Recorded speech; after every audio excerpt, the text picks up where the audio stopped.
Bonjour, Madame Dominique. C'est Rosalie. En fond, je vous envoie le cahier d'apprentissage parce que j'ai pas été capable de vous l'envoyer. Écoute, j'ai mis Jacob sur le projet. Je commence à être découragé de cet ordi-là. J'ai hâte de finir mon cours puis pouvoir le mettre sur vidange.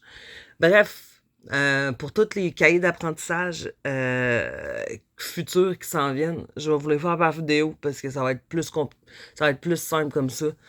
Parce que là, j'ai remarqué que je perdais des points parce que mes canevas ouvraient pas, mes documents, c'était pas capable. Mais dans le fond, la problématique, c'est que quand je reçois un document, je suis pas capable de rentrer dedans. Je le vois, mais je suis pas capable de écrire dedans. Quand je pèse dessus, c'est comme si je pesais dans le vide. Bref, à ne pas comprendre, je ne comprends à rien de ça. Bref, là-dessus, on va commencer parce qu'il me reste un petit 9 minutes avant que mon téléphone décide de plus prendre de mémoire. Bref, j'ai 9 minutes de mémoire sur mon téléphone. Alors, pour le segment brise-glace, ma vision de la parentalité. Ben moi, je pense que la parentalité, c'est le rôle d'un parent. Un parent, ce que le responsable d'un enfant. Euh, responsable de combler ses besoins, responsable de le garder en sécurité, puis responsable de son bien-être mental aussi. Fait que je pense que c'est comme c'est comme un ensemble global de la chose. Je pense pas que c'est une chose, la parentalité.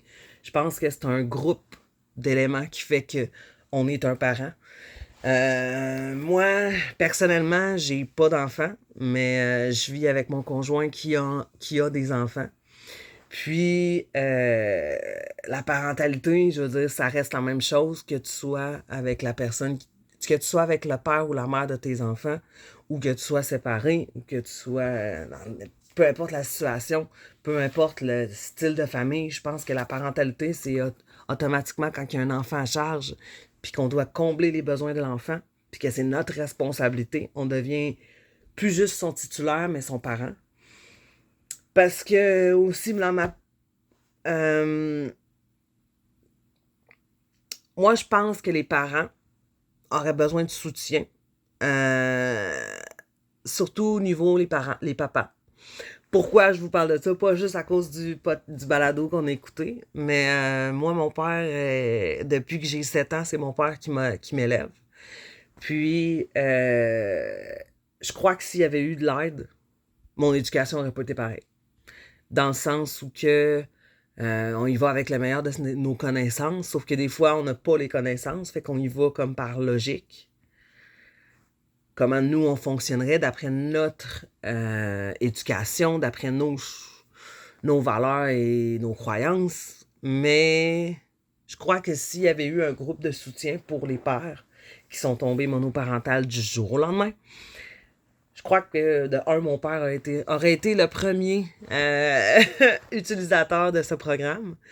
Puis, je crois qu'il y a une majorité de pères séparés aussi qui utiliseraient ce programme-là. Moi, j'ai un groupe maintenant. Est-ce que j'ai changé d'emploi? C'est pour ça que, en tout cas, bref, c'est dernièrement. Puis, je suis responsable d'un groupe. Puis, j'ai justement dans mon groupe un enfant qui est pris au milieu d'une guerre parentale. Puis, pour vrai, genre, je plains l'enfant. Dans le sens où il a rien demandé. Il a pas mérité ça. Puis, je pense que si chacun de leur bord, les parents allaient chercher l'information, je crois qu'il y aurait une multitude de sujets de chicane qui seraient réglés ou du moins qui auraient qui aurait matière à discuter au lieu de se chicaner puis au final être néfaste pour l'enfant. Puis quel est le sujet pour lequel tu trouves le plus difficile de soutenir les parents? Justement, ça, les séparations, surtout quand un parent essaie de monter son enfant contre l'autre parent. Ça, c'est quelque chose que j'ai bien de la misère parce que personnellement, je l'ai vécu. Fait Ben, pas de ma mère, mais de mon beau-père, parce que ma mère était malade. Puis c'était mon beau-père qui s'occupait de moi quand ma mère était malade. Puis mon beau-père me disait tellement des choses par rapport à mon père, comme de quoi que mon père voulait pas me voir, comme madame que ci, que ça. Puis c'est à l'âge adulte, quand j'ai pu parler avec lui, que je me suis assis avec, puis j'ai dit, OK, là, va falloir que tu m'expliques, parce que là, moi, j'ai plein de questions de ci, de ça. Puis qui me dit, ah, non, non, non, on t'a bourré le crâne. Puis là, j'ai fait comme, hein? Moi, j'ai pensé tout le long de mon enfance, le début de ma vie d'adulte, que la faute, c'était toute de mon père. Puis dans le fond, j'ai réalisé que c'était mon beau-père qui me montait la tête. Puis j'imagine que je dois pas être la seule enfant qui vit ça dans sa vie. Fait que je crois que ça, c'est quelque chose qui est très, très délicat à gérer. Parce que d'un côté, tu veux pas avoir aucun parti envers aucun parent, mais d'un autre côté, l'enfant, souvent, il se fait bourrer le crâne. Fait qu'il y a déjà un côté préétabli. Fait que là, toi, tu veux aller du sens de l'enfant, mais tu sais que l'enfant, il se fait bourrer le crâne. Fait que t'es comme, ouais. Fait que ça nous met. En tout cas, moi, personnellement, c'est un sujet pour lequel je trouve vraiment difficile de soutenir les parents, là, les séparations. Surtout quand les séparations, c'est comme, je veux détruire l'autre, puis l'autre veut détruire l'autre, au lieu de faire comme, hey, on est une équipe, puis on essaie que notre séparation aille bien pour nos enfants. Moi, personnellement, c'est comme ça que j'aimerais que si j'avais eu des enfants, que j'aurais essayé de faire avec la peur de mes enfants.